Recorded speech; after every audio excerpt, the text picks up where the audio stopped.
जैसे चूहे महुआ राजा चूहे मोर जवानी, जैसे चूहे महुआ राजा चूहे मोर जवानी। हाय रे गरमिया छोड़ा हाय देला पानी, जैसे चूहे महुआ राजा चूहे मोर जवानी। तो हेलो दोस्तों, आपका स्वागत है हमारे YouTube channel writer Mahesh Prajapati में।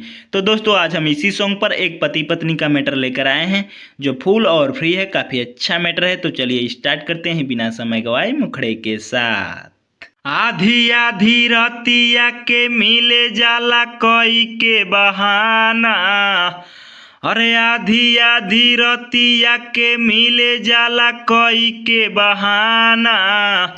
भइल बा भतार मोर सौतीन के दीवाना, भइल बा भतार मोर सौतीन के दीवाना।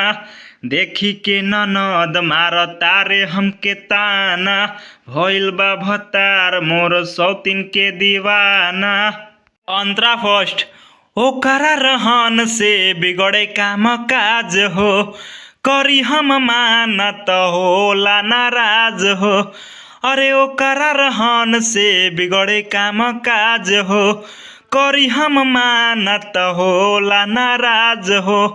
पियावा चलते होला परेशानी निक लागे ना खाना, अरे पियावा चलते होला परेशानी निक लागे ना खाना। भइल बा भतार मोर सौतीन के दीवाना, भइल बा भतार मोर सौतीन के दीवाना। देखी के ननद मार तारे हमके ताना, भइल बा भतार मोर सौतीन के दीवाना। दोस्तों, लास्ट अंतरे के लिए हमसे संपर्क करें। हमारा नंबर चैनल के डिस्क्रिप्शन बॉक्स में दिया हुआ है। तो दोस्तों, इसी तरह का फुल और फ्री सॉन्ग पाने के लिए हमारे चैनल को सब्सक्राइब करें और वीडियो को लाइक करें, शेयर करें और कमेंट करें। तो चलिए मिलते हैं किसी नेक्स्ट वीडियो में किसी नए ट्रैक के साथ। तब तक के लिए बाय।